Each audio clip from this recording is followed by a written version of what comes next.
از قلم راحیلہ خان پارٹ 1۔ خانم بھی بس بھی کریں، اب کیا نہلانا ہے تیل میں، انفال جھنجھلا کر بولی۔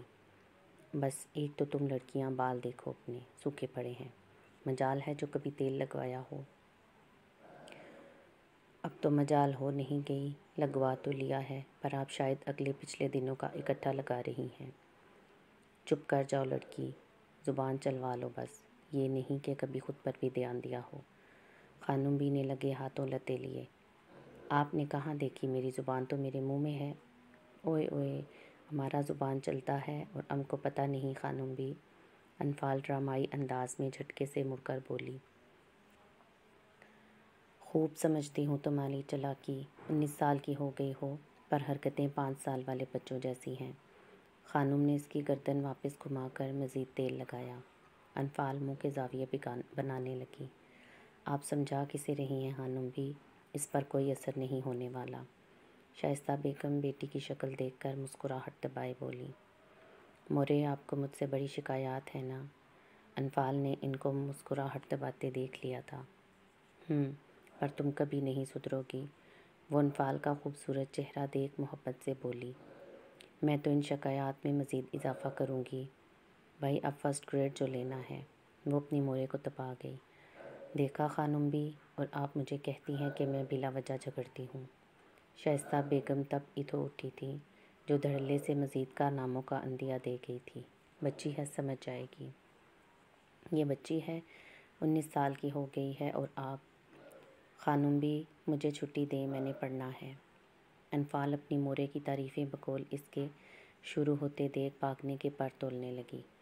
جاؤ، اور خبردار اگر ابھی نہائی تو شام تک لگا رہنے دینا۔ خانم بھی نے آنکھیں دکھائیں۔ مجھے تو جانے دیں، پھر میں ڈیسائیڈ کروں گی۔ انفال پھرتی سے ان کی گرفت سے پھسلتی یہ بھاگ گئی، جبکہ وہ دونوں اس کو دیکھ کر مسکرا دیں۔ انفال اپنے کمرے میں آئی ہی تھی کہ سامنے پوری پلٹون جمع تھی۔ یہ میرے کمرے میں کس خوشی میں بیٹھے ہو تم لوگ؟ انفال نے ان کو آنکھیں دکھائیں۔ یار، ایک تو تمہارا کمرہ بڑا ہے، دوسرا اتنا پیارا تو ہمارا دل کرتا بار بار آنے کو۔ بدر دانت نکالتے بولا۔ ایک تم لوگ ہو اور ایک وہ میرا دشمن ماہد ارسلان خان، پتہ نہیں کیا تکلیف جمع کر کے مجھ سے بیر پال رکھا ہے۔ تم چھوڑو اسے، یہاں آؤ، بڑے مزے کی گیم چل رہی ہے۔ زرین اس کی اتری صورت دیکھ کر بات بدلتے بولی۔ وہ لوگ کیرم بورڈ کھیل رہے تھے، سب نیچے قالین پر گاؤ تکیا لگائے لیز اور پاپ کارن کولڈ ڈرنک سے بھرپور انصاف کرتے مزے سے گیم کھیل رہے تھے۔ ضرور آنا، پہلے اپنے بال دھو کر آؤ، افنان نے ناک چڑھائی۔ ارے اتنی اچھی تو اسمیل ہے۔ انفال کو غصے سے سرخ ہوتا دیکھ سمد بات سنبھال گیا، اور انفال کی سرخی پل میں غائب ہوئی تھی۔ وہ ایک نظر ان کو گھورتی ڈریس لے کر فلک کے کمرے میں چلی گئی کہ اپنے کمرے میں تو یہ ڈیرا جمائے بیٹھے تھے۔ فلک اور روشانیہ آپس میں بیٹھی لوڈو کھیل رہی تھی۔ سمد، افنان، بدر اور زرین گیم کھیل رہے تھے۔ سنو، تم آگے نہیں پڑھو گی؟ انفال جو اپنی کتابیں لے کر بیٹھی ہی تھی کہ میسج ٹون بجی۔ آگے سے ماہد کا میسج جگمگا رہا تھا، جو شاید اس نے زندگی میں پہلی بار کیا تھا۔ انفال اس کا میسج پڑھ کر کافی حیران ہوئی۔ کیوں؟ اس نے حیرانگی سے رپلائی کیا تھا۔ کیونکہ میں نہیں چاہتا گھر کی عزت خراب کرتی پھرو، اور اگر مجھے پتہ چلا کہ تم گئی ہو تو تمہارا حشر بگاڑ دوں گا۔ اس سے بڑے انداز میں دوسری جانب سے فوراً سے جواب آیا۔ یہ آپ کیا کہہ رہے ہیں ماہد بھائی، میں نے کیا کیا ہے؟ انفال کا تو اس کا پہلی بار میسج کرنا، اوپر سے پڑھائی سے روکنا ہی پرسکون دماغ بھرنا اٹھا تھا، پر آگے سے اس نے جواب دینا ضروری نہیں سمجھا تھا۔ آپ ہوتے کون ہیں مجھے روکنے والے؟ میں جاؤں گی، اور جو کرنا ہے کر لیں آپ۔ ٹھیک میں کہتی میرے دشمن، اب کیا میری سوچ پر سچ کی مہر ثبت کرنی ہے؟ کیا ماہد بھائی آپ نے؟ انفال کا چہرہ مارے غصے کے سرخ ہوا تھا۔ اس نے بھی غصے سے میسج کیا جو فضول میں روب جھاڑ رہا تھا۔ دشمن تو تم ہو میری، اس کی تصدیق کر دی میں نے، اور میں بار بار بتانے کا روادار نہیں ہوں۔ اگر گئی تو میرے سخت عتاب کا نشانہ بنو گی۔ ماہد کو اس کا یوں زبان چلانا سخت زہر لگتا تھا۔ آپ اپنے کام سے کام رکھیں، آئی سمجھ؟ میں جاؤں گی اور جاؤں گی، ہمت ہے تو روک کر دکھاؤ، ورنہ میں بڑے پاپا کو بتا دوں گی۔ انفال نے میسج کر کے فون پٹکا۔ آئے بڑے مجھے روکنے والے، میں ابھی بات کرتی ہوں بڑے پاپا سے۔ وہ بڑبڑاتی کمرے سے باہر نکلی۔ السلام علیکم بڑے پاپا۔ وعلیکم السلام، کیسی ہے میری بیٹی؟ ارسلان خان خوشی سے انفال کو دیکھتے بولے۔ بڑے پاپا مجھے آپ سے بات کرنی ہے۔ جی بولے بچے۔ وہ بڑے پاپا، ماہد بھائی نے کافی غصے سے بات کی ہے اور پڑھائی سے بھی روک دیا ہے۔ انفال نے مصنوعی آنسو بہاتے سچ بولا۔ کیوں بیٹا، اس نے کس وجہ سے منع کیا؟ پتہ نہیں بڑے پاپا، اب کی بار اس نے ہچکی لی اور بڑے پاپا کا دل دکھ سے بھر گیا کہ اس کے لاڈلے بیٹے نے اس کی لاڈلی بھتیجی پر غصہ کر کے اسے رلا دیا ہے۔ بس میرا بچہ، اس کی فکر آپ مت کرو، میں بات کر لوں گا اور اب ماہد سے بات کرنے کی ضرورت نہیں۔ ارسلان خان نے اس کے سر پر تھپکی دی، جبکہ انفال کام ہوتے دیکھ دکھی سا چہرہ بنائے دل میں بھنگڑے ڈالتی انفال خوشی سے اپنے کمرے میں آ گئی کہ اب ماہد ارسلان خان صاحب کی خیر نہیں۔ دلاور خان کے 3 بیٹے تھے اور 1 بیٹی تھی، ارسلان خان، منان خان، تبریز خان۔ ارسلان خان کی شادی فاطمہ بیگم سے ہوئی تھی۔ ان کے 2 بیٹے اور 2 بیٹیاں تھیں۔ بڑا بیٹا ماہد ارسلان، چھوٹا بدر ارسلان اور روشانی خان اور فلک تھی۔ منان خان کے 2 بیٹے اور 1 بیٹی تھی، صمد خان، افنان خان اور 1 بیٹی تبریز اور 1 بیٹی زرین تھی۔ تبریز خان کی 1 ہی بیٹی تھی انفال۔ تبریز خان جو سب سے چھوٹی تھی، ان سب کی عمریں تقریباً ایک جتنی ہی تھیں، پر ماہد ارسلان ان سب سے 5 سال بڑا تھا اور انفال سے 7 سال بڑا تھا۔ انفال گھر کی سب سے چھوٹی اور لاڈلی بیٹی تھی، پر کچھ وجوہات کی بنا پر ماہد اس سے کار کھاتا تھا۔ دونوں کی بچپن سے ہی لڑائی چلی آ رہی تھی۔ وہ سب خان حویلی میں ہی رہتے تھے، جبکہ دلاور خان کی بیٹی سعدیہ کی شادی اس کے اپنے ہی خاندان میں چچا زاد کزن سے ہوئی تھی۔ اس کے 2 بچے تھے، شاداب اور رومانہ۔ دلاور اور تبریز خان کی کار ایکسیڈنٹ میں موت ہو گئی تھی، جس کی وجہ کہیں نہ کہیں انفال تھی، اور ایسا صرف ماہد ارسلان کو ہی لگتا تھا۔ تب سے وہ انفال سے کھچا کھچا سا رہتا تھا۔ وہ سب یونیورسٹی آئے تھے، سب اپنے اپنے ڈپارٹمنٹ میں چلے گئے۔ انفال کا فرسٹ لیکچر فری تھا تو وہ گراؤنڈ میں بیٹھ کر کتاب کھول کر پڑھنے لگی۔ وہ B S C second year کی اسٹوڈنٹ تھی، جبکہ باقی سب فائنل ایئر کے تھے۔ ہیلو، تبھی جانی پہچانی آواز آئی۔ وعلیکم السلام، انفال کہہ کر واپس سے کتابوں پر جھک گئی۔ سوری، وہ شرمندہ ہوتا اس سے فاصلے پر بیٹھ گیا۔ آپ ہر وقت پڑھتی رہتی ہو؟ علی نے بات کا آغاز کیا۔ تو یونیورسٹی کیوں آتے ہیں؟ انفال نے اپنی چادر درست کرتے الٹا اسی سے سوال کیا کہ پل کو وہ گڑبڑایا۔ میں یہ کہہ رہا تھا کہ ہر وقت پڑھنا نہیں چاہیے۔ اچھا تو کیا کرنا چاہیے؟ اب کی بار پھر سوال آیا۔ باتیں کرنی چاہیے۔ اچھا تو بتاؤ، آج کا ٹیسٹ تیار ہے؟ نہیں، کیونکہ تم کرنے کہاں دے رہے ہو۔ سوری، پڑھ لو تم، جبکہ انفال سر ہلا کر پھر سے جھک گئی۔ دور کھڑی رومانہ نے دونوں کی ایک پکچر لے کر کسی کو سینڈ کر چکی تھی، جس میں علی اس کی جانب جھکا کچھ کہہ رہا تھا۔ وہ شاطرانہ مسکرائی اور وہاں سے چلی گئی۔ جبھی وہاں نمرہ چلی آئی۔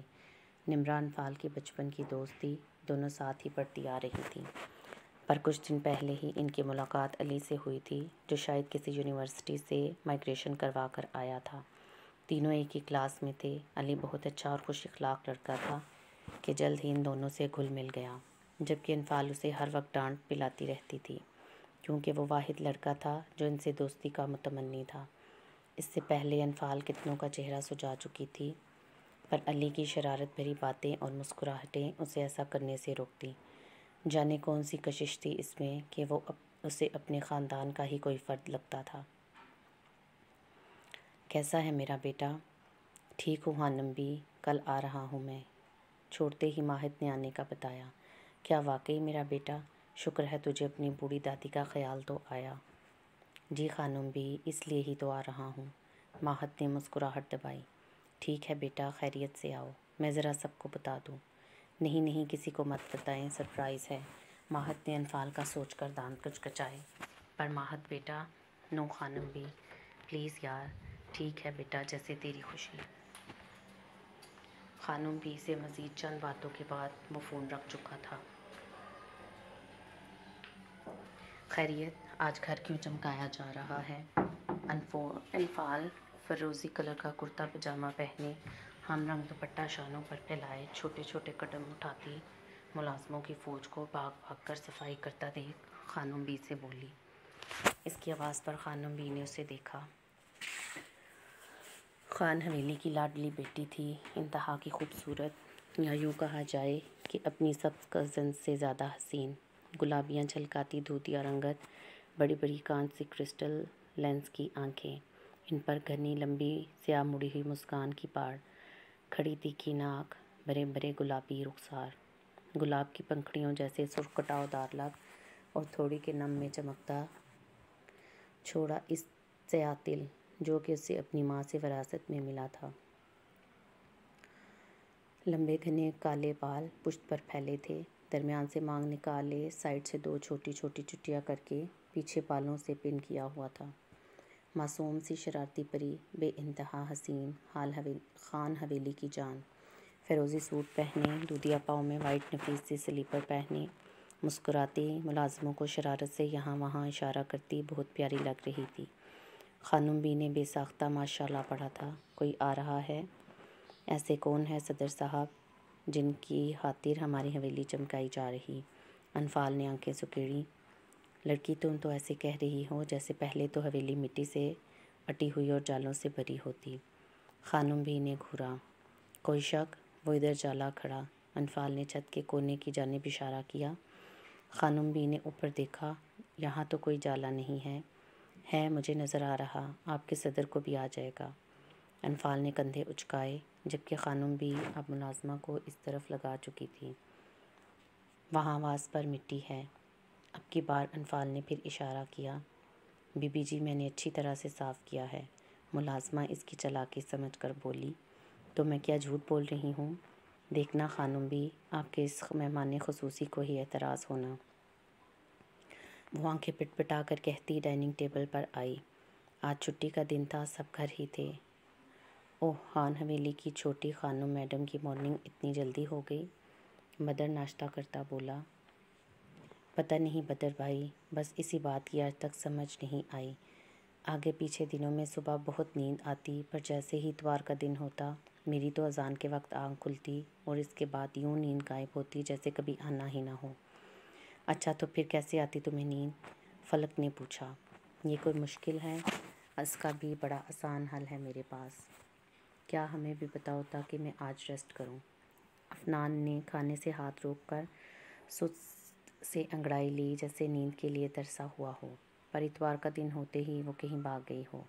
اچھا سنو سب، اگر نیند بھگانا ہو تو نیند کو بولو آج اتوار ہے، اور اگر سونا ہو تو… روشانے نے اپنی لٹل کزن کو دیکھا جس میں سب کی جان بستی تھی۔ تو پھر آپ کتاب پڑھنے بیٹھ جاؤ، ٹھیک 5 منٹ بعد آپ نیند میں غوطہ زن ہوں گے۔ انفال خوبصورت سا مسکرائی، جبکہ اس کی بات پر سب نے قہقہا لگاتے اس بات میں سر ہلایا، کیونکہ اکثر پڑھتے پڑھتے نیند آ جاتی تھی۔ گڑیا تم نہیں کرو گی ناشتہ؟ زرین نے پوچھا۔ نہیں، میں صدر کے ساتھ کروں گی۔ اس کی اتنے سیریس انداز میں کہنے پر بدر کو جوس پیتے زوردار اچھو لگا۔ کیا کہہ رہی ہو، صدر کے ساتھ؟ افنان حیرانگی سے بولا۔ ہاں بھئی، میں وہ خانم بی کا کوئی مہمان آ رہا نا، تو اس کے کوئی اسپیشل ڈشز بھی تو بنے گی نا، تو میں وہ کھاؤں گی۔ انفال ٹیبل پر کوہنی ٹکا کر ہتھیلی پر تھوڑی ٹکائے مزے سے بولی۔ اف انفال، تم بھی نا، وہ پتہ نہیں کب آئیں گے، زرین نے کہا۔ جب بھی آئیں گے، اگر ابھی کھا لیا تو میں پھر کیسے کھاؤں گی؟ انفال نے نچلا لب اوپر لب پر چڑھائے معصومیت والا منہ بنایا کہ سب کو بے ساختہ اس پر پیار آیا تھا۔ چلو لڑکو اٹھو، اگر ناشتہ ہو گیا ہو تو آج تم سب ہمارے ساتھ ڈیرے پر چلو گے۔ منان خان نے کہا کہ ہر چھٹی والے دن وہ ان کو ڈیرے پر لے جاتا تھا، جہاں ہر روز کوئی نہ کوئی مسئلہ لیے قبیلے کے لوگ جمع ہوتے تھے۔ ارسلان خان ان دونوں فریقوں کی بات سن کر فیصلہ سنایا کرتے تھے۔ وہ ہمیشہ حق کا ساتھ دیتے اور قبیلے کے سب لوگ ان کے فیصلے کو نہایت احترام سے قبول کرتے تھے۔ وہ سب سر ہلاتے ان کے ساتھ باہر کی جانب بڑھ گئے۔ خان دلاور خان کا ڈیرا اور خان حویلی اس علاقے میں کافی مشہور تھے۔ ان کا ڈیرا ہر وقت مہمانوں سے بھرا ہوتا تھا۔ اسی علاقے کے قریب ایک دوسرا قبیلہ تھا جن کا سربراہ ایوب خان تھا۔ دونوں قبیلوں اور ان کے سربراہوں میں تنازعات چلتے آ رہے تھے۔ انفال چلو کچھ دیر باہر چلتے ہیں۔ روشانی بور ہو رہی تھی، اس لیے کسی کو بتائے بغیر انفال کے پاس آئی۔ روشی آپی، لالے لوگوں کو دعا لینے دیں پھر چلتے۔ تم رہنے دو ان کو، بس ہم چلتے ہیں۔ روشانی بیڈ پر گرنے کے انداز میں بیٹھی۔ اچھا اگر منع کیا تو؟ انفو بیبی، تمہارے ہوتے ہوئے کون منع کرے گا، چلو اب۔ روشانی نے آنکھیں دکھائیں۔ اچھا آپ باقی سب کو بلا لیں، میں بڑے پاپا سے پرمیشن لے لوں۔ وہ ان کو آپ تم جناب کہہ کر پکار لیتی تھی کہ ان سب نے ہی کہا تھا وہ ان کو تم بولا کرے، آپ جناب نہیں۔ پر وہ آپ ہی کہتی تھی۔ جب غصہ آتا تو آپ بھول کر تم پر آ جایا کرتی تھی۔ کچھ دیر بعد انفال، روشانی، فلک، زرین چاروں گارڈز کم کے ساتھ اپنی گاڑی میں باہر آئی تھیں۔ شام کا وقت تھا، ٹھنڈی ٹھنڈی ہوائیں چل رہی تھیں۔ افق پر نمودار سورج کی ڈھلتی کرنیں، آس پاس اونچے اونچے پربت، ان میں بنی سڑک پر ان کی گاڑیاں دوڑ رہی تھیں۔ آگے پیچھے گارڈز کی گاڑیاں تھیں۔ کچھ فاصلے پر گاڑیاں رکیں۔ یہ جگہ کافی اونچی تھی۔ ضلع سوات کے گاؤں مرغزار میں وہ خان حویلی سے دوسرے قبیلے آئی ہوئی تھیں۔ ٹھنڈی ہوائیں، لہلہاتے پہاڑوں پر پھول، اونچے لمبے پہاڑ، جہاں کی وہ شہزادیاں تھیں، چہکتی انجوائے کرتی ایک دوسرے کے پیچھے بھاگ رہی تھیں۔ اکثر اتوار والے دن وہ یہاں آیا کرتی تھی۔ بس میں تھک گئی۔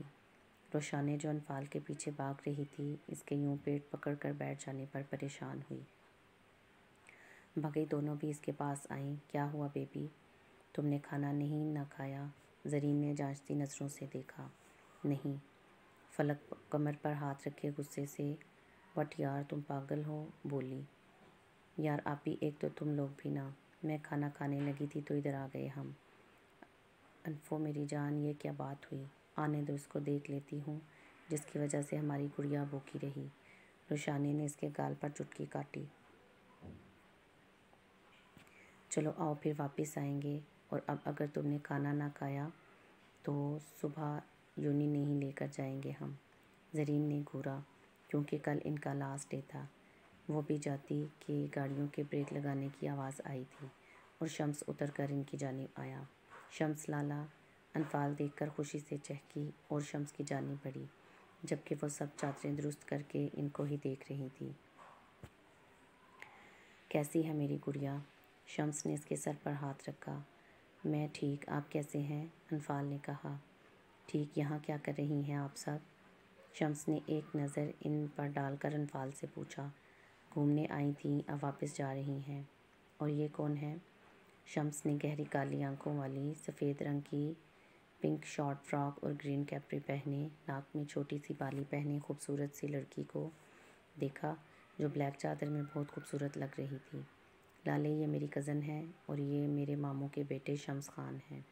انفال نے ان کا تعارف کروایا، جبکہ وہ سب حیرانگی سے اسے دیکھ رہے تھے، جو بالکل ماہد کی طرح لگتا تھا، جیسے وہی سامنے کھڑا ہو۔ وائٹ سوٹ پہنے، شال گرد لپیٹے، بال ماتھے پر بکھیرے تھے۔ لمبا چوڑا شمس خان بہت خوبصورت تھا، یا یوں کہا جائے کہ ماہد اور وہ دونوں ایک دوسرے کی ٹکر کے تھے تو غلط نہ ہوگا۔ ایک سے بڑھ کر ایک تھا، جبکہ باقی سب بھی بہت خوبصورت تھے، پر ان دونوں کی بات ہی الگ تھی۔ وہ آج پہلی بار ان کو دیکھ رہا تھا اور یہی حال ان تینوں کا بھی تھا۔ کس کے ساتھ آئے ہیں آپ سب؟ وہ ہم گارڈز کے ساتھ، جبکہ شمس کے ماتھے پر بل پڑے۔ نیکسٹ ٹائم میں آپ میں سے کسی کو بھی یوں گارڈز کے ساتھ اکیلے نہ دیکھوں۔ ہماری دشمنیاں ہیں اور آپ لوگ بغیر کسی گھر کے فرد کو لیے گھوم رہے۔ شمس خان غصے سے بولا، جبکہ اس کے یوں غصہ کرنے پر روشانی نے آنکھیں پھاڑے اسے دیکھا، جو اسے ہی دیکھ رہا تھا۔ یکدم سے وہ ہڑبڑا کر نظروں کا زاویہ بدل گئی۔ شمس کے خوبصورت ہونٹوں پر ہلکی سی مسکراہٹ چھپ دکھلا کر غائب ہوئی تھی۔ زین اور فلک تو ہونک بنی اتنے سالوں بعد اپنے اس کزن کو دیکھ رہی تھیں۔ اگر آپ دونوں نے مجھے اچھے طرح دیکھ لیا ہو اور پہچان لیا ہو تو اب چلیں۔ شمس نے کب سے اسے دیکھتی دو خوبصورت سی لڑکیوں کو ٹوکا، جن کی بچپن سے ہی یہی عادت رہی تھی، جب بھی وہ جلد ہی ان کو پہچان گیا تھا۔ اور انفال میں تو شمس کی جان بستی تھی، اس کی مسکراہٹ، شرارتیں سب کو بھاتی تھیں۔ جب بھی وہ خفیف سا سر جھکائے اس کے ساتھ آگے بڑھیں۔ شمس ان سب کو اپنی گاڑی میں خان حویلی چھوڑنے آیا تھا۔ اس دوران اس کی نظریں بیک ویو مرر سے روشانے پر ہی جمی رہیں۔ بہت جلد خان حویلی سے اپنی امانت لینے آنے والا تھا۔ کچھ دیر بعد وہ باہر سے ہی ان کو ڈراپ کر کے اپنے آدمیوں کے ساتھ وہاں سے فل رفتار سے نکلا تھا۔ یہ کون سے مہمان جان کا عذاب ہیں خانم بھی جو آنے کو نہیں آ رہے۔ تمہیں کیا ہے لڑکی، اس کا اپنا گھر، جب مرضی آئے۔ خانم بھی نے جھڑکا، جبکہ اس کی مورے بڑی ماما چھوٹی ماما کچن میں کڑی کھانا بناتی مسکرا رہی تھی۔ حد ہے، صبح سے آپ خواتین لگی ہوئی ہیں پر وہ اب تک نہیں آئے۔ اچھا ذرا وہ ڈش تو چیک کروائیں چھوٹی ماما، انفال فروٹ رائفل کی جانب اشارہ کرتی بولی، جبکہ چھوٹی ماما نثار ہوتی پوری ڈش ہی اس کے ہاتھوں میں تھما چکی تھی کہ کیونکہ انفال کی فیورٹ تھی۔ شکریہ چھوٹی ماما، وہ اس کے گال پر کس کرتی لاؤنج میں آئی۔ بدر لالے، انفال ان کے ساتھ بیٹھتی بولی۔ اے لالے نہ بولا کرو، بدر کو جیسے کرنٹ لگا تھا۔ اچھا لالا، یہ بھی نہیں، اس نے گھورا۔ کیوں؟ اب کہ اس نے چیخ کر کہا، کیونکہ ایسا لگتا جیسے گانے کے شروع میں جو لا لا لا لا کہتے ہیں وہی کہہ رہی ہو۔ حد ہے، یہ کوئی بات ہے لالے؟ انفال اس کی بے تکی بات پر مسکرائی۔ بس بھائی بولا کرو، تینوں لڑکوں نے کہا۔ اوکے، اور زرینہ آپی کیا بولیں؟ انفال سرگوشی میں بول کر ٹرائفل کا چمچ بھر کر منہ میں رکھتی مسکراہٹ روک گئی۔ خوف کھاؤ لڑکی، کیوں مجھے 2 سالوں سے پٹوانا چاہ رہی ہو؟ بدر نے گھورا۔ وہ تینوں کچھ دیر پہلے ہی آئے تھے اور اب سب لاؤنج میں بیٹھے باتیں کر رہے تھے۔ تبھی ملازمہ نے بتایا کہ ارسلان خان انفال بی بی کو بلا رہے ہیں کیونکہ ان کے نانا ایوب خان اپنی نواسی سے ملنے آئے ہیں۔ وہ ہوش ہوتی تقریباً بھاگنے کے سے انداز میں تیز تیز چلتی مردان خانے کی جانب بڑھی۔ اس سے پہلے کہ انفال باہر جاتی دروازے میں ہی کسی سے زوردار ٹکرائی تھی۔ یکدم سے اس کے منہ سے کراہ نکلی کیونکہ اس کی ناک سامنے والے کے وسیع پتھر جیسے سینے سے ٹکرائی تھی اور وہ درد سے بلبلا اٹھی۔ اس کی چیخ پر سب متوجہ ہوئے اور اس کی جانب بڑھے پر اچانک سے رکنا پڑا۔ تمہیں تمیز نہیں ہے؟ وہ اپنا ناک سہلاتی بولی۔ اس کی تمیز دلانے والی بات مقابل کو سیخ پا کر گئی۔ وٹ دا ہیل از دس؟ یہ جنگلیوں کی طرح کہاں بھاگ رہی ہو؟ انٹرنس سے داخل ہوتے ہی اس زوردار تصادم پر وہ آگ بگولا ہوتا اس پر دھاڑا۔ اس اچانک ٹکراؤ پر وہ سخت جھنجھلاہٹ کا شکار ہوا تھا کہ نظر اس پر پڑی تو لمحے میں اس آفت کی پڑیا کو پہچان گیا تھا۔ جبھی لہجہ حد درجہ سخت ہوا۔ اوئے ماڑا دیکھو تو کون ہے یہ آدم خور؟ انفال اسے اوپر سے لے کر نیچے تک دیکھتی وہ پٹھانوں والے لب و لہجے میں بولی جو بلیک جینز اور ہاف سلیوز شرٹ میں کھڑا اسے گھور رہا تھا۔ تو ہے کون جن کا بچہ؟ میں بھاگوں جنگلیوں کی طرح یا تم جیسے جنوں کی طرح؟ تجھے کاہے کی تکلیف ہو رہی رے؟ جبکہ اس کی بات پر پیچھے کھڑی پلٹون منہ کھولے سامنے کھڑی ہستی کو دیکھ رہے تھے جو آج سالوں بعد واپس لوٹا تھا۔ انفال، شش شش شش، اوئے انفال، شش۔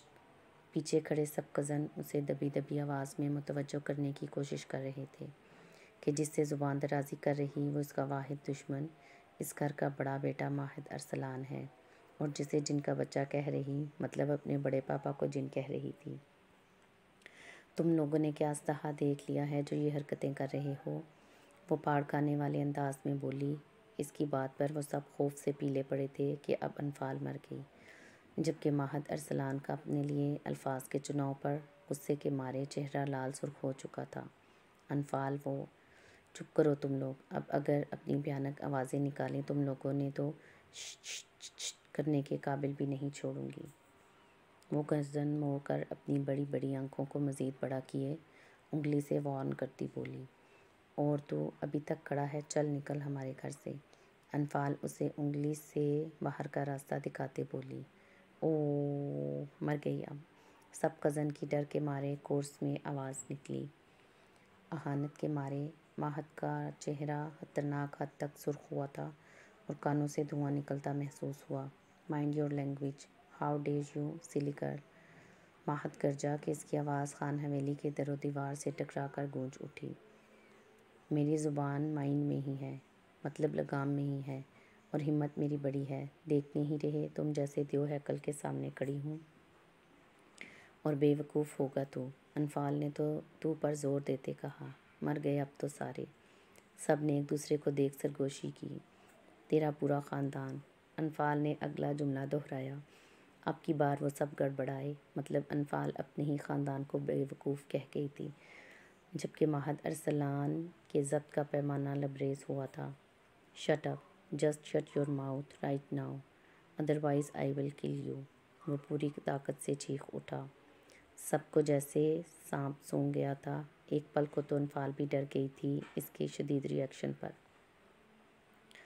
انفال، وہ ماہد بھائی ہیں، ماہد ارسلان، اس کی کزن دبی دبی آواز میں چلائی تو انفال بے نیازی سے بولی، پر جب بات سمجھ آئی تو چیخ اٹھی۔ کیا؟ انفال کی بڑی ماہد بھائی، انفال کی بڑی بڑی آنکھیں باہر ابلنے کو تھیں۔ وہ تھر تھر کانپتی اسے ہی دیکھ رہی تھی۔ اسے اپنی جانب بڑھتا دیکھ کر انفال کا سانس اٹکا۔ وہ اسے اتنے سالوں بعد سامنے دیکھ کر شرمندہ ہوئی تھی۔ اسے غصے میں بولے گئے الفاظ پر شرمندگی الگ ہو رہی تھی۔ سوری، مجھے نہیں پتا تم، مطلب آپ کون ہو؟ تو وہ میں جان کے ٹکرائی۔ نہیں مطلب پتہ نہیں کیسے ٹکرائی۔ تم کے مطلب آپ کے سینے کی ہڈی، نہیں میرے ناک کی ہڈی ٹوٹ گئی۔ انفال اس کو اپنے سر پر کھڑا دیکھ کر ہکلا کر بولی، کیونکہ وہ سرخ آنکھوں سے اسے ہی گھور رہا تھا۔ چہرہ چٹانوں کی مانند سخت تھا۔ بدر بھائی، عفنان، سمد، پارٹنرز، بچاؤ پلیز۔ وہ کبوتر کی طرح آنکھیں بند کیے سرگوشی میں بولی، جبکہ وہ سب خاموشی سے کھڑے تھے کہ ماہد کا انفال کے ساتھ رویہ وہ اچھی طرح جانتے تھے۔ بھائی اسے نہیں پتا۔ اس سے پہلے کہ بدر انفال کی حمایت کرتا، وہ ہاتھ اٹھا کر روک چکا تھا۔ اس کی یہ سرگوشی فقط پاس کھڑا ماہد ہی سن پایا تھا۔ تبھی پارا مزید ہائی ہوا کہ وہ اسے بچنے کو انہیں پکار رہی تھی۔ بے وقوف، وہ بڑبڑایا۔ آج کے بعد میرے سامنے آنے کی اور یوں زبان چلانے کی کوشش بھی مت کرنا۔ ماہد اس کے قریب ہلکا سا جھکا اور سرد آواز میں پنکارا، اور ضبط سے مٹھیاں بھینچی تھیں، جبکہ انفال نے آنکھیں وا کیے اسے دیکھا، جو نفرت بھری نگاہوں سے اسے وارن کرتا باقی سب کی جانب بڑھا۔ آپ لوگ ہی اسے کچھ تمیز سکھا دو۔ بگاڑنے میں تو فل ہیلپ کی ہے، جس میں وہ خوش قسمتی سے فرسٹ گریڈ لے رہی ہے۔ اب ذرا تمیز کے دائرے بھی سکھاؤ، وگرنہ میں نے بتائے تو اچھا نہیں ہوگا، نہ اس کے حق میں اور نہ شے دینے والوں کے حق میں۔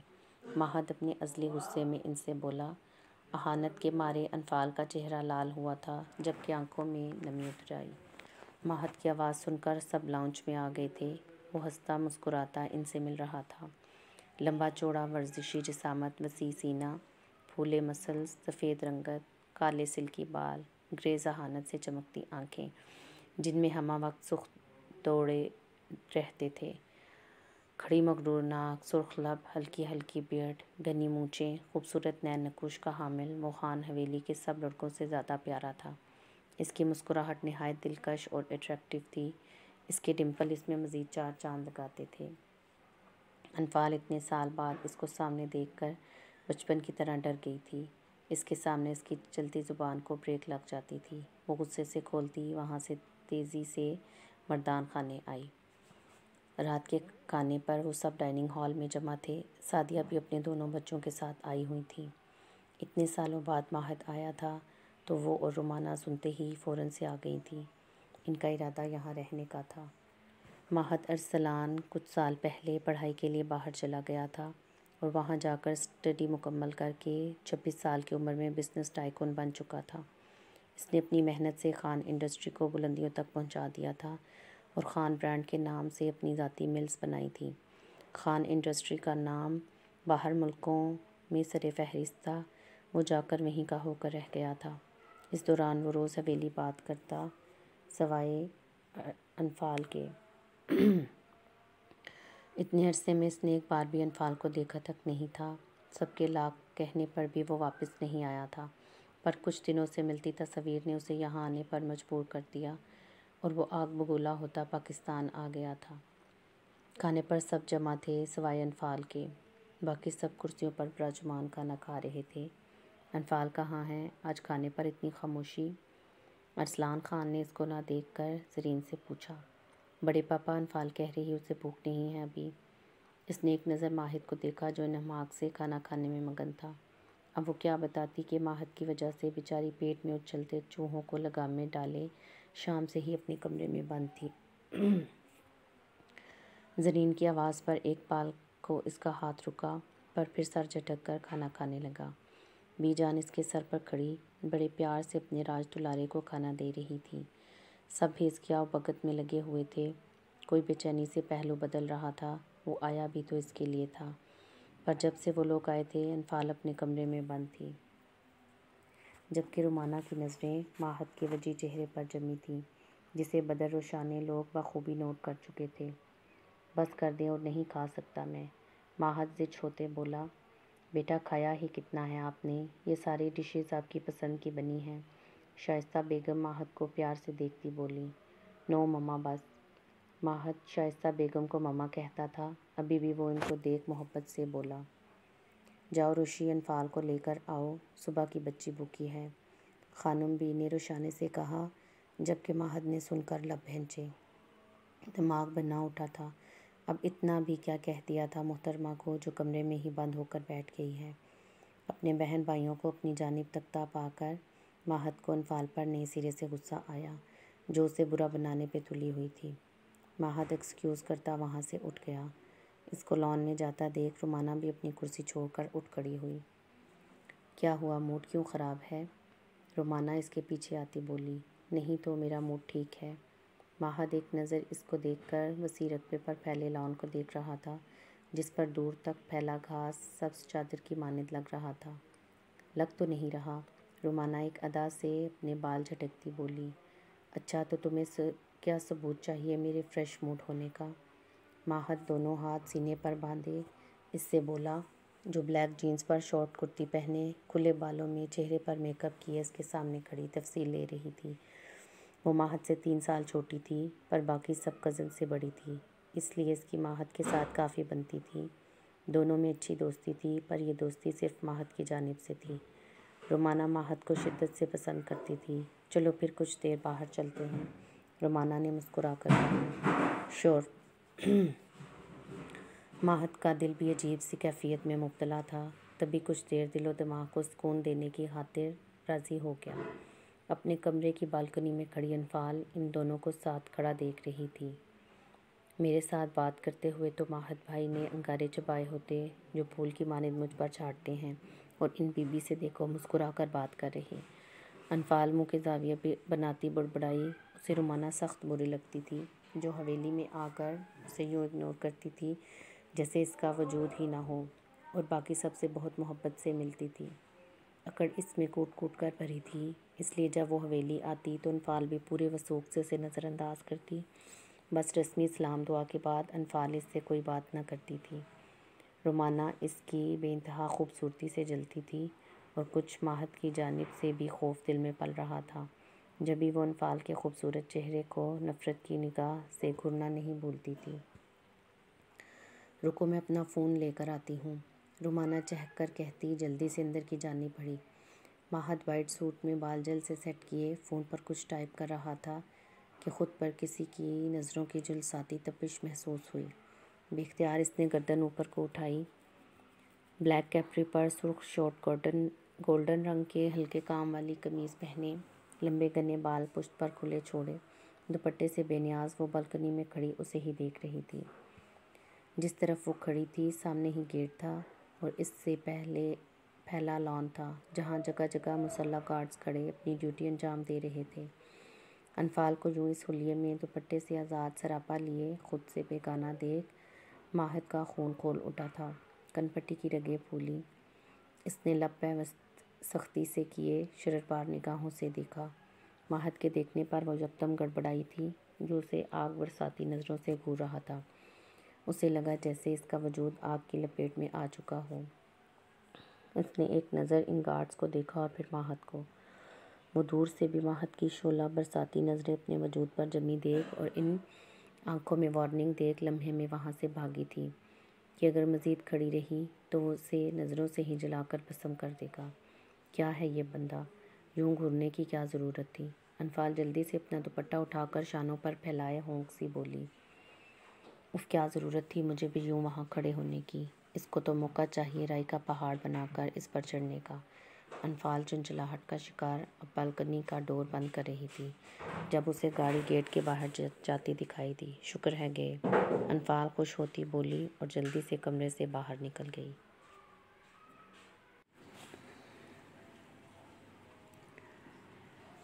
وہ سب رات کے وقت ایوب خان کے کمرے میں براجمان تھے۔ سب چائے پیتے انفال کے بارے بات کر رہے تھے۔ دادا جان، آپ نے بتایا تو نہیں نا میرے بارے میں؟ علی نے سوال داغا۔ نہیں، ہم خود اسے سرپرائز دینا چاہتے ہیں، اس لیے حویلی آنے کا بولا ہے، ایوب خان کپ لبوں سے لگاتے بولے۔ ماہد بھی تو واپس آ گیا ہے؟ شمس نے ایوب خان سے پوچھا۔ کب؟ اس وقت دادا جان جب آپ گئے تھے۔ شمس نے ان کے معلومات میں اضافہ کیا۔ ہو سکتا ہے اب انفال نہ آئے، ایوب خان اداسی سے بولے۔ کیوں؟ علی نے حیرانگی سے پوچھا۔ کیونکہ ماہد اب اسے یہاں نہیں آنے دے گا، وہ مدھم آواز میں بولے۔ انفال آئے گی اور اس حویلی میں پہلے کی طرح، اور میں خود لے آؤں گا اسے۔ آپ فکر مت کریں دادا جان، شمس کی گمبھیر آواز گونجی۔ وہ اپنی امانت کے بارے بات کرنا چاہتا تھا، پر اس وقت اس کا دماغ ہی تو گھوم گیا تھا دادا جان کی بات پر۔ وہ سوچ چکا تھا کہ اگر ماہد نے واقعی اس کی بہن کو روکا تو وہ کچھ بھی کر گزرے گا۔ غصے میں وہ دادا جان سے مزید کوئی بات کیے اٹھ کر کمرے سے نکلتا چلا گیا۔ لالے کو اتنا غصہ کیوں آ گیا؟ علی نے اپنے دادا سے پوچھا۔ انفال اور تمہارے معاملے میں وہ بہت جذباتی ہے، ایوب خان نے اسے دبے لفظوں میں سمجھایا۔ اچھا، اپنی نواسی کے کارنامے تو سنے دادا جان۔ علی چائے کی چسکیاں لیتا انفال کی ایک ایک بات اور شرارت ان کے گوشوار کرنے لگا، کہ جیسے وہ اسٹوڈنٹ کو الو بناتی ہے اور کیسے وہ اس پر روک جاتی ہے، اور کیسے وہ سر اور مس کے سامنے معصوم بن کر اپنی اسائنمنٹ کی چوری ہونے کا الزام علی پر لگاتی ہے۔ وہ اس کی اور نمرہ کے حوالے سے ان کی شرارتیں بتاتا ایوب خان کو ہنسنے پر مجبور کر گیا۔ انفال نیچے آئی تو اپنی پھپھو سے ملی تھی۔ دل تو بالکل نہیں تھا، پر سب کی موجودگی کی وجہ سے وہ آگے بڑھی ہی تھی کہ سعدیہ بیگم نے اسے دیکھ کر منہ بنایا۔ اپنی بیٹی کی طرح وہ بھی انفال کو کھا جانے والی نظروں سے گھورتی تھی۔ انہیں بھی انفال کے لیے سب کا پیار دیکھ کر جلن محسوس ہوتی تھی۔ سب کو دیکھ کر اس نے مسکرا کر انفال کے سر پر ہاتھ رکھا، تبھی وہ جلدی سے کچن میں چلی آئی۔ ماہد کے جاتے ہی وہ اپنے دل، گردے، دماغ، پورے جسم کو طاقت دینے کی غرض سے کچن میں ہی پڑی میز کے گرد کرسی گھسیٹ کر بیٹھ گئی۔ بڑی ماما کھانا دے دیں پلیز۔ میری بیٹی کو اتنی بھوک لگی تھی تو ٹیبل پر کیوں نہیں آئی؟ میں ٹیسٹ تیار کر رہی تھی اس لیے۔ اب انفال کیا بتاتی کہ ان کے بیٹے کی وجہ سے نہیں آئی تھی۔ اچھا چلو یہ لو کھاؤ اچھے سے۔ شمائلہ بیگم اس کی پسند کا کھانا پلیٹ میں نکال کر اس کے سامنے رکھ چکی تھی اور اس کے سر پر پیار دیتی باہر نکل گئی۔ انفال کھانا کھا کر سب کزنز کے ساتھ لاؤنج میں بیٹھی تھی۔ اس دوران شاداب کی نظریں وقفے وقفے سے اس پر اٹھ رہی تھیں۔ بڑے سب اپنے اپنے کمروں میں چلے گئے تھے۔ بدر بھائی، آپ کا تو صبح لاسٹ ڈے ہے نا؟ انفال آئس کریم لگاتی بولی۔ میری گڑیا رانی، کیوں مجھے ڈرا رہی ہو؟ بدر دل پر ہاتھ رکھے صدمے سے بولا۔ آپ کا لاسٹ ڈے نہیں ہے کیا؟ انفال نے تصدیق چاہی۔ نہیں، بالکل نہیں، ابھی میری شادی ہونا باقی ہے، پھر میرے ڈھیر سارے بچوں کی تم پھپھو بنو گی، مجھے تو 100 سال جینا ہے ابھی۔ بدر اس سے آئس کریم چھین کر خود کھانے لگا، جبکہ باقی سب مزے سے ان کی باتیں انجوائے کر رہے تھے، جبکہ شاداب اس کے چہرے کو گہری نظروں سے دیکھ رہا تھا۔ زرین آپی، کل لاسٹ ڈے ہے نا آپ کا یونیورسٹی میں؟ ہاں جی لاسٹ ہے، زرین پیار سے بولی۔ تو کل ہم سب کو بدر بھائی اسی خوشی میں ٹریٹ دیں گے۔ انفال نے اپنی آئس کریم واپس کھینچی۔ یہ ٹریٹ کس خوشی میں، اور میں کیوں دوں گا؟ باقی سب کل بھی لاسٹ ہی ڈے ہے سوائے تمہارے۔ بدر نے گھورا۔ وہ سب نہیں، آپ، کیونکہ آپ کو زیادہ جلدی تھی کہ جیسے ہی اسٹڈی مکمل ہوگی اس سے اگلے دن بڑے پاپا آپ کی شادی کی ڈیٹ فائنل کر دیں گے۔ انفال نے مزے سے سب کے سروں پر بم پھوڑا۔ وہ سب جو بھولے بیٹھے تھے اس کی بات پر سب اپنی جگہ سیدھے ہوئے۔ مطلب انفال کو زیادہ خوشی اس بات کی تھی۔ ہاں ہاں کیوں نہیں، تم جو چاہو گی وہی ہوگا۔ بدر فراخ دلی سے بولا اور معنی خیز نظروں سے زرین کو دیکھا۔ اسی لمحے سمت کی نظریں فلک پر پڑی تھیں۔ فلک نے سمت کو دیکھا، لو دیتی نگاہوں سے اسے دیکھ رہا تھا۔ جب بھی وہ گھبرا کر اٹھی، آج تو اس کا دیکھنے کا انداز ہی بدلا ہوا تھا۔ کتاب نہ لاتے وہ فوراً اٹھ کھڑی ہوئی۔ مجھے نیند آ رہی ہے، وہ کہہ کر بغیر رکے تیزی سے چلی گئی۔ اس کے پیچھے وہ تینوں بھی اپنے اپنے کمروں میں چلی گئیں، جبکہ لڑکے دیر تک بیٹھے باتیں کرتے رہے۔ رات کے 12 بجے کا وقت تھا جب انفال بیڈ پر کتابیں نوٹس پھیلائے پوری طرح سے پڑھائی میں محو تھی۔ کل اس کا ٹیسٹ تھا جس کی تیاری وہ بہت اچھے سے کر رہی تھی، کیونکہ علی نے اسے چیلنج کیا تھا کہ وہ اس میں نمبر کم لے گی، تبھی وہ بہت محنت کر کے ٹیسٹ تیار کر رہی تھی۔ کچھ دیر بعد پوری طرح ٹیسٹ تیار کر کے وہ گہری سانس بھرتی اٹھی۔ اسے سخت پیاس لگی تھی، پر سائڈ ٹیبل پر پڑا جگ خالی تھا۔ وہ اپنی کتابیں سمیٹ کر رکھتی، جگ اٹھائے کمرے سے باہر نکلی۔ حویلی اندھیرے میں ڈوبی تھی، بس باہر کے حصے میں روشنی تھی۔ وہ جلدی سے کچن میں آئی اور لائٹ جلا کر جگ میں پانی انڈیلنے لگی۔ تبھی اسے اپنے پیچھے آہٹ سنائی دی۔ انفال نے مڑ کر دیکھا تو شاداب کھڑا تھا۔ تم اس وقت یہاں کیا کر رہے ہو؟ انفال نے حیرت سے پوچھا۔ تم سے بات کرنی تھی، شاداب نے کہا۔ یہ کون سا وقت ہے بات کرنے کا، اور ایسی کون سی بات ہے کہ تم صبح ہونے کا انتظار بھی نہیں کر سکتے تھے؟ انفال جانچتی نظروں سے دیکھتی بولی۔ ماہد جو کچھ دیر پہلے ہی رومانہ کے ساتھ آیا تھا، اسے اندر جانے کا کہہ کر وہ باہر کھڑا ضروری کال سن رہا تھا۔ کافی لمبی بات چیت کے بعد وہ لاؤنج میں آیا۔ نظر کچن کی جانب اٹھی، جس کی لائٹ آن تھی اور اندر سے ہلکی پھلکی سی آوازیں آ رہی تھیں۔ اسے حیرانگی ہوئی کہ اس وقت کچن میں کون ہے۔ وہ فون پاکٹ میں رکھے اسی جانب آیا۔ سامنے ہی اس نے شاداب کو انفال کے 2 قدم کی دوری پر ایکس رے کرتی نظروں سے دیکھتا پا کر مٹھیاں بھینچیں۔ تم بہت پیاری ہو انفال، اور میں تم سے… ماہد ان دونوں کو اس وقت کچن میں دیکھ کر کچھ پوچھتا کہ شاداب کی بات سن کر بھڑک اٹھا تھا۔ کیا ہو رہا ہے یہاں؟ تبھی بھاری رعبدار آواز غصے بھری گونجی۔ دونوں نے مڑ کر دیکھا تو دروازے میں ماہد ارسلان ماتھے پر بے شمار بل ڈالے انفال کو گھور رہا تھا۔ مجھے پیاس لگی تھی تو میں پانی پینے آیا تھا، شاداب نے بہانہ گڑھا اور ایک گہری نظر انفال پر ڈال کر وہاں سے نکل گیا۔ اس کے جاتے ہی وہ خونخوار تیوروں سے اس کی جانب بڑھا۔ انفال پانی کا جگ تھامے نظریں چکائے وہاں سے جانے لگی۔ تبھی ماہد نے اس کو بازو سے پکڑ کر گھسیٹتے اس کی جگہ پر کھڑا کیا۔ کیا کہہ رہا تھا وہ؟ سرد آواز میں بولا۔ ماہد کی آنکھیں شدت ضبط سے سرخ ہو چکی تھیں، جبکہ انفال ماہد کی خون چھلکاتی آنکھیں دیکھ کر خوفزدہ ہوئی۔ میں نے کیا پوچھا ہے؟ اب کی بار ماہد نے اس کی سٹل آنکھوں میں جھانک کر ہلکا سا جھنجھوڑا تھا۔ وہ تو کچھ گھنٹے پہلے والی اس کی نظروں سے خوفزدہ تھی کہ اب پھر وہ اسے ویسے ہی دیکھ رہا تھا۔ فرق یہ تھا کہ پہلے دوری پر تھا اور اب اس کے نزدیک کھڑا تھا۔ کچھ نہیں کہا، انفال نے اٹک کر کہا۔ ابھی کچھ نہیں کہا اس نے؟ ماہد نے جھٹکے سے چھوڑا کہ 2 قدم دوری پر وہ بری طرح لڑکھڑائی۔ لہجہ کڑک تھا، جیسے بھی جا کر شاداب کو مار ڈالے گا۔ وہ کچھ کہے بنا اس لیے دور رہنا اس سے۔ ماہد اس کی آنکھوں میں دیکھ کر پھنکارا۔ اسے غصہ تو انفال پر آ رہا تھا جو اس وقت کمرے سے باہر نکلی تھی، پر میں نے… انفال نے کچھ کہنا چاہا، بس ایک لفظ نہیں۔ ماہد اس کے قریب ہوا کہ دونوں میں چند انچ کا فاصلہ رہ گیا۔ شاداب سے دور رہنا ہے جتنا ہو سکے، اور ہاں، آج کے بعد تم مجھے ننگے سر نظر نہ آؤ۔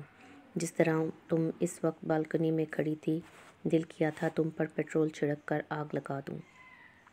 اس کے غصے سے کہنے پر انفال کی ریڑھ کی ہڈی میں سنسناہٹ سی دوڑ گئی کہ وہ تھرتھراہٹ کا شکار جگ پکڑ کر فوراً سے اپنے کمرے کی جانب بھاگی تھی، جبکہ وہ پیچھے سے اس کو خون آشام نگاہوں سے گھور رہا تھا جو اس کی بات سنے بغیر بھاگ گئی تھی۔ صبح انفال تیار ہو کر سب کے ساتھ یونیورسٹی چلی گئی۔ شائستہ بیگم کے جانے سے منع کیا تھا، پر اس کا ضروری ٹیسٹ تھا تو وہ جلدی آنے کا کہہ کر چلی گئی۔ ماہد کل کافی تھک گیا تھا، ایک تو اتنا لمبا سفر کیا تھا اور پھر پھپھو لوگوں کے پاس بیٹھا رہا تھا اور رات دیر سے گھر آیا، اس لیے آج وہ دیر سے اٹھا تھا۔ 9 بجے کا وقت تھا جب وہ نک سا تیار، براؤن جینس پر وائٹ شرٹ پہنے، اس پر براؤن ہی ہاف سلیو جیکٹ پہنے، خوبصورت بال جل سے سیٹ کیے، گرے آنکھوں میں ہلکی سی سرخی پھیلی تھی، سرخ لب پیوست کیے خوشبوئیں بکھیرتا وہ وائٹ سنیکر میں مقید مضبوط قدم فرش پر جماتا ڈائننگ ہال کی جانب آیا، جہاں بیٹھے حویلی کے افراد اسی کا انتظار کر رہے تھے۔ ماہد نے ایک دائرانہ نظر سب پر ڈالی اور ارسلان خان کے ساتھ والی کرسی پر براجمان ہو گیا۔ رومانہ بنا پلکے جھپکائے ماہد کو دیکھ رہی تھی، جو بہت ہی ڈیشنگ پرسنالٹی لیے سنجیدہ تاثرات سجائے سب پر ایک فسوں طاری کر گیا تھا۔ آج کا پلان ہے ماہد بیٹا؟ ارسلان خان نے اپنے بیٹے کو پیار سے دیکھتے پوچھا۔ اسلام آباد جانا ہے، خان ملز کا وزٹ ہے اور 1-2 میٹنگز ہیں، ماہد نے مدھم آواز میں نے مختصر انداز میں بتایا۔ پر کل تو آ رہے ہو، 1-2 دن ریسٹ کرو۔ نہیں بابا، ریسٹ جو ہونا تھا ہو گیا، بدر عفنان سمد بھی میرے ساتھ جائیں گے، اسٹڈی مکمل ہو گئی ہے تو اب بزنس پر دھیان دیں۔ وہ ناشتہ کرتا سنجیدہ روبدار آواز میں حتمی فیصلہ کرتے ان کو آگاہ کر گیا، جبکہ انہوں نے اس بات میں سر ہلایا تھا۔ رومانہ پہلے کی ماہد کی حویلی میں اسٹرانگ پوزیشن سے اچھی طرح واقف تھی اور اب تو مزید اس کی دیوانی ہو گئی تھی۔ سعدیہ کا بھی کچھ یہی حال تھا، جبکہ شاداب وہاں موجود نہیں تھا، وہ صبح ہی اپنے گھر چلا گیا تھا۔ اب جب کہ بچوں کی پڑھائی ہو گئی ہے تو میں نے فیصلہ کیا ہے کہ اب ان کی شادیاں کر دینی چاہئیں۔ ارسلان خان نے سب کو دیکھتے کہا، آپ کیا کہتی ہیں خانم بھی؟ صحیح کہا، پر پہلے ماہد کی ہوگی پھر ہی باقی سب کی۔ خانم بھی ماہد کو دیکھتے بولی، مجھے بھی شادی نہیں کرنی، جب کرنی ہوگی بتا دوں گا، فی الحال آپ باقی سب کا سوچیں۔ ماہد جوس کا گلاس لبوں سے لگاتا بولا۔ نظریں بے ساختہ کسی کی تلاش میں اٹھیں، پر وہ کہیں نہیں تھی۔ سیکنڈ میں اس کی پیشانی پر بل پڑے تھے، جبکہ اس کے یوں انکار پر رومانہ کھل کر مسکرائی تھی کہ اس کے پاس وقت تھا ماہد کو اپنا بنانے کا۔ وہ گلاس کے کنارے پر انگلی پھیرتی بہت کچھ سوچ رہی تھی۔ تو ٹھیک ہے، آپ لوگ اسلام آباد سے واپس آ جائیں، پھر ہی ڈیٹ فائنل کریں گے، منان خان نے کہا۔ ماہد کا موڈ سا خراب ہو چکا تھا جبھی وہ ناشتہ چھوڑ کر وہیں سے اٹھ گیا، جبکہ وہ سب خاموشی سے ناشتہ کرنے لگے تھے۔ کیسا ہوا ٹیسٹ؟ علی نے ان دونوں سے پوچھا۔ اچھا، اور تمہارا؟ نمرا نے کہا۔ ٹھیک، آؤ بیٹھتے ہیں کچھ دیر۔ علی نمرا کو گہری نظروں سے دیکھتا بولا، نہیں بیٹھتے، ہم کھڑے ہی رہیں گے۔ انفال نے چادر ٹھیک کرتے کہا۔ جیسے حکم ملکہ عالیہ۔ علی تھوڑا سا جھکا۔ نمرا علی کی نظروں سے گھبراتی بہانہ بنا کر وہاں سے بھاگنے کے پر تولنے لگی۔ تم دونوں رکو، میں اپنی کزن سے مل کر ابھی آتی ہوں۔ نمرا ان کو کہہ کر وہاں سے چلی گئی۔ ویسے انفال تمہاری دوست رہتی کہاں ہے؟ علی نے رازداری سے پوچھا۔ کیوں؟ کیونکہ وہ مجھے اچھی لگنے لگی ہے، علی نے صاف گوئی سے کہا۔ اچھا، اور وہ تمہیں پسند کرتی کہ نہیں؟ انفال نے کھوجتی نظروں سے دیکھا۔ مجھے لگتا ہے وہ بھی کرتی ہے۔ مجھے کیوں نہیں بتایا؟ نمرا نے۔ انفال بڑبڑائی۔ اچھا تو میں کیا کروں، پوچھو اس سے، وہ غصے سے بولی۔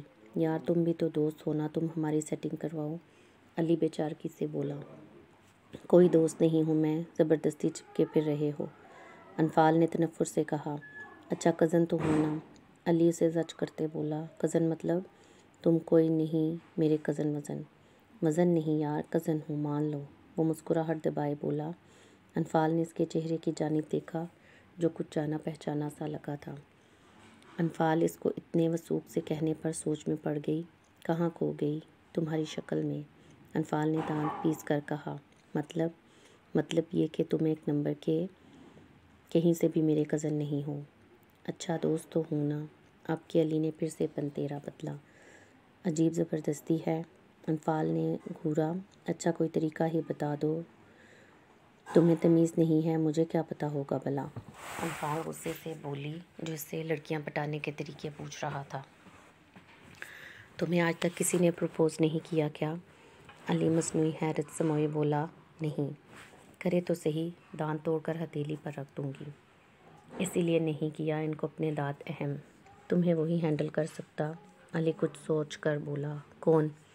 جس سے تم ڈرتی ہو۔ کس سے؟ انفال نے تصدیق چاہی۔ کوئی تو ہوگا۔ ایسا کوئی نہیں ہے، انفال نے سر چٹکا۔ اچھا چلو جیسی تم ہو، اس سے بھی ڈبل روپ دھاڑنے والا ہوگا، علی باتوں ہی باتوں میں کسی کے متعلق اشارہ دے گیا۔ تم بددعا دے رہے ہو؟ انفال آنکھیں دکھاتی بولی۔ نہیں، فیوچر بتا رہا ہوں۔ علی کسی کی روبدار شخصیت کا سوچ کر گہرا مسکرایا۔ تم سے نہیں پوچھا میں نے فیوچر اپنا۔ اچھا سوچو، اگر میں تمہارا کزن ہوا تو؟ اس نے پھر سے انفال کو الجھانا چاہا۔ تو میں تمہیں اپنے شمس لالا سے کہہ کر بکرے کی طرح آگ پر بھنوا دوں گی۔ انفال کے اتنے سخت الفاظ میں کہنے پر علی کو جھرجھری سی آئی۔ تم لوگ کزن کے ساتھ یہ سب کرتے؟ ہم اس سے بھی برا۔ اس کے تنک کر کہنے پر علی نے مسکراہٹ دبائی۔ تو مطلب افریدی پٹھان اتنے خطرناک ہوتے ہیں؟ کیا مطلب خطرناک؟ کیا کیا ہے ہم نے؟ انفال بھڑک اٹھی۔ ابھی تو کہہ رہی کہ تم کزن کی سجی بناتے ہو۔ ہم پائے بھی اور نہاری بھی بناتے ہیں، اس لیے تمہاری تو ضرور بنے گی۔ انفال نے گھور کر کہا۔ اف توبہ ہے، اتنی ظالم پٹھانی ہو، مجھ مظلوم پر یہ کرم نوازی کیوں ہوگی؟ تمہارے مجھے نہ بتانے پر۔ اب تو اگر میں تمہارا کزن ہوا بھی پھر بھی نہیں بتاؤں گا، علی ڈرنے کی ایکٹنگ کرتے کہا۔ انفال نے اس کی ایکٹنگ پر سر جھٹکا۔ جاؤ، وہ اب اکیلی ہے، پوچھو اس سے۔ انفال نمرہ کو اکیلے لائبریری کی جانب جاتا دیکھ علی سے بولی، جبکہ علی مسکرا کر بائے کہتا اس کی جانب چل دیا۔ انفال کا موڈ جو رات سے ہی کافی خراب تھا، علی سے بحث ہونے پر ایک دم فریش ہو گیا تھا۔ اب تو اسے بھی علی کے حوالے تھوڑا تھوڑا اندازہ ہو گیا تھا۔ جلد ہی وہ چھوٹی حویلی جا کر اپنے شک پر یقین کی مہر ثبت کرنا چاہتی تھی۔ جاری ہے۔